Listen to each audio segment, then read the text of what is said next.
안녕하세요 여러분, 토리잔입니다. 이번 시간에는 현대자동차 한번 분석해 보도록 하겠습니다. 그럼 지금 바로 가시죠! 현대자동차 연매출 105조 7,464억원, 영업이익 3조 6,055억원, 당기순이익은 3조 1,856억원, 시가총액 40조원 수준, 코스피 시총순위 10위권 내에 대한민국 자동차 기업입니다. 요즘 현대자동차하면 가장 핫한 소식이 있죠? 아마 이 뉴스가 아닌가 싶습니다. 자, 현대자동차가 보스턴 다이나믹스를 인수했어요. 현대자동차 그룹이 총 11억 달러 가치의 보스턴 다이나믹스 지분 80%를 손정희 회장의 소프트뱅크 그룹으로부터 인수를 했다고 합니다. 네, 그런데 보스턴 다이나믹스 이름은 잘 못 들어보셨어도 한 번쯤은 이 사진처럼, 이 영상처럼 네 발로 기어다니거나 두 발로 걸어다니는 로봇을 보신 적은 있으실 거예요. 바로 이 로봇들을 만드는 회사인데요. 자, 그런데 왜 현대자동차가 왜 뜬금없이 로봇 회사를 인수했을까라는 생각이 많이 드실 겁니다. 요즘 핫한 전기차 기업이나 자율주행 회사도 아니고요. 보스턴 다이나믹스 인수 이유를 알기 위해서는 현대자동차가 그리고 있는 모빌리티에 대한 청사진을 이해하셔야 되는데요. 그래서 이번 시간에 준비한 이야기는 현재 일어나고 있는 모빌리티 산업의 패러다임 전환과 그 속에서 현대자동차가 보스턴 다이나믹스 인수를 통해서 이룰 수 있는 꿈, 목표를 한번 이야기해 보도록 하겠습니다. 영상 끝까지 시청해주세요. 자, 그러면 먼저 보스턴 다이나믹스의 인수 이유를 알기 위해서 모빌리티 이야기 먼저 해볼게요. 현대차가 주도하고 있는 변화의 빌드업을 알아봐야 하는데요. 먼저 작년 9월에 현대자동차는 나사 출신의 신재원 박사를 영입합니다. 이분이 어떤 분이시냐면 동양인 최초로 나사 최고위직인 항공연구 총괄 본부장을 맡으시고 플라잉카와 무인항공 시스템, 초음속 비행에 대한 권위자이신데요. 그래서 당시에 저 기사가 뜰 때까지만 해도 그 당시 우리들의 생각은 현대차도 그냥 PAB 시장 들어가려 하는구나, 그냥 다 이 정도만 생각했어요. 왜냐하면 PAB, 도심항공 모빌리티 시장은 이미 글로벌 기업들은 일찍이 진출을 했습니다. 보잉과 에어버스, 그리고 아우디 등 항공기나 자동차 업체들이 일찍이 개발을 시작했고 뒤늦게나마 현대자동차도 이 반열에 든 거라 생각이 들었어요. 그래서 당연스럽게 여기 따라가는구나 생각이 들었습니다. 네, 그런데 곧 이어진 연말에 현대자동차의 선언을 보게 되면요, 현대차 스마트 모빌리티 솔루션 기업 전환에 61조 원 투자, 이런 이야기가 나옵니다. 슬로건이 자동차 기업이 아닌 스마트 모빌리티 솔루션 기업이라고 선언을 내요. 처음엔 되게 듣고 의아해서 저게 대체 뭔지 싶었는데 그림과 같은 청사진을 하나 보여주면서 자동차뿐만 아니라 개인용 비행 차량 그리고 로보틱스 제품군을 확장한다고 밝혔습니다. 6년 동안 연평균 10조를 투자하면서 일단 기존 주력 사업 경쟁력 강화에 41조 원을 투자하고 나머지 20조를 지금 보여드린 청사진처럼 전동화, 자율주행 커넥티비티, PAV, 로보틱스 이 같은 미래 사업 역량에 지원을 해서 총 60조를 투자한다고 밝혔었죠. 그럼 이번에 보스턴 다이나믹스 인수가 작년에 현대자동차가 밝힌 PAV와 더불어 로보틱스 관련 분야에 투자가 된 것인데, 자, 그렇다면 대체 현대차가 왜 뛰어들었을까요? 뭔가 스마트 모빌리티 솔루션 기업이라면 뭔가 있어 보여서? 네, 그건 아니고요. 왜 현대차가 이렇게 적극적이고 공격적인 청사진을 그렸는지 한번 알아보도록 하겠습니다. 그럼 먼저 이우선 현대차가 뛰어든 PAB 사업, 쉽게 말해서 플라잉카 시장 한번 살펴볼 건데요. 플라잉카 시장이 우리가 생각했던 것보다 생각보다 규모가 훨씬 큽니다. 2040년 PAB 시장 규모를 보게 되면요, 2040년 기준 1조 5천억 달러, 우리나라 돈으로 1760조가 전망이 되고 있어요. 보통 평범한 수준의 자동차 판매량이 9천만 대 정도이고 보통 그 시장이 1800에서 2000조 사이 정도 하거든요. 우선 PAB 시장이 자동차 시장 못지않은 규모를 가지고 있어요.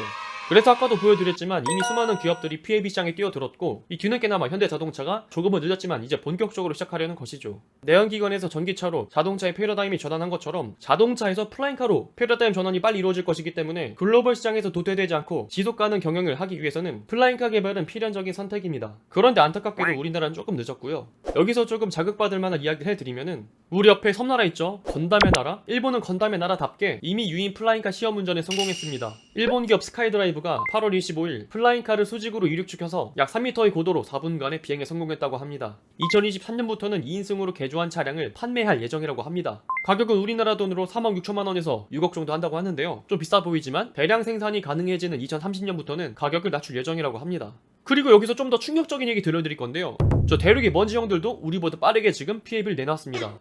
심지어 일본보다도 먼저 뛰었는데요. 그런데 물론 보여드린 사진처럼 그냥 드론 밑에다가 사람 앉을 수 있게 달아놓은 것 같긴 한데요, 이렇게 중국이 빨리 PAB를 띄울 수 있었던 이유는 한국은 비행체를 띄울 때 일일이 허가를 받아야 하는데 중국은 그럴 필요 없이 시험비행이면 그냥 띄워도 된다고 합니다. 규제가 별로 없어서 이렇게 자율적인 시험비행과 개발이 가능했던 것 같아요. 근데 그런데 저는 개인적으로 중국 거 PAB 나왔다고 하면은 안 탈 것 같은데 낙하산 메고 타야 되는, 물론 우리나라도 아예 계획이 없는 건 아니에요. 방금 말씀드린 것처럼 현대차도 이제야 본격적으로 PAB 시장에 뛰어들었고 그리고 우리나라 나라님들께서도 충분히 지금 계획을 잘 짜주고 계십니다. 2025년까지 UAM 상용화를 추진하고 있고요. 가동 범위는 도시권역 30에서 50km 정도를 두고 있고, 자, 문제는 비용인데, 자, 비용이 인천공항에서 여의도까지 11만원 정도로 예상이 된다고 합니다. 참고로 11만원이면 김포공항에서 제주도 가는 값이긴 한데요, 아직 저는 가난해서 그건 못할 것 같습니다. 또 많으신 분들이 탈 것 같긴 한데 아무튼 그래도 자율비행이 일반화가 되면 저렴해진다고 하니까 우리나라는 조금만 더 지켜보면 될 것 같습니다. 아무튼 우리나라는 여기 PAB에서 지금 현대차가 총대매고 있으니까요. 현대차 형들 화이팅입니다. 그럼 여기서 궁금해지는 대목이 있습니다. 왜 이렇게 수많은 강국들이 구집의 도시망고 모빌리티 사업을 하는 이유가 뭘까요? 그 이유는 우선 직관적으로 살펴보게 된다면 기술이 고도화가 됨에 따라서 자동차의 대체제가 많이 생겨나기 시작했습니다. 미국의 교통정보 분석기업 이닉스에 따르면 작년에 미국 운전자 한 명이 교통정체로 도로에 허비한 시간은 평균 97시간이라고 합니다. 자동차는 기존까지는 인간이 가장 보편적으로 사용할 수 있는 가장 빠르고 안전한 이동수단이었습니다. 하지만 현재는 교통체증, 음주운전 사고, 도심 내 주차부지 문제까지 사회적 비용이 주범이 되었죠. 하지만 이제는 기술이 발전이 되면서 자동차 대신에 이동할 수 있는 것들, 자동차보다 더 안전하고 빠른 대체제가 등장할 수 있게 된 것입니다. 정통적인 개인의 이동수단 하면 당연히 자동차였지만 이제는 그 둘레를 벗어던질 시기가 온 것이죠. 그리고 이것은 비단 자동차만 국한하는 것이 아닙니다. 대표적인 장거리 모빌리티, 기차에서도 혁신이 일어나고 있어요. 많은 분들에게는 일론 머스크의 고안으로 탄생한 것으로 유명한 열차를 진공 상태로 주행해서 시속 1000km 이상으로 서울과 부산을 20분 만에 주파한다는 그 하이퍼루프가 얼마 전에 시운전에 성공했습니다. 연구 개발 7년 만에 처음으로 유인시험 주행에 성공했다고 하는데요. 시속 1000km의 속도로 서울과 부산을 20분 만에 주파하는 것은 물론이고요. 72km가 떨어진 공항 간의 거리를 4분 만에, 그리고 1시간 이상 걸리는 거리를 12분 만에 주파한다고 합니다. 그리고 이 모든 것을 불과 10년 안에 상용할 예정이라고 합니다. 우리가 과거에 먼 미래일 것처럼 여겨졌던 전기차의 시대가 지금 보란듯이 앞지르고 있듯이 곧 다가올 10년 뒤에는 이 모빌리티 자체로의 패러다임 전환이 일어난다는 것입니다. 모빌리티의 기준이 플라잉카, 하이퍼루프로 옮겨가면 출퇴근을 비롯한 도심 내 이동 시간과 택배 등의 배송 등이 획기적으로 단축되고, 장거리 이동 역시 하이퍼루프를 통해 도심 간 이동은 물론 기존 자동차 산업과 항공산업, 물류, 운송산업 등 산업 전반에 거친 대변화를 가져올 것이고, 이 같은 미래의 변화가 현대자동차가 그렸던 청사진이고, 그 청사진이 먼 훗날 미래에 있을 법한 일이 아니라 곧 우리 앞으로 다가올 수 있다는 것이죠.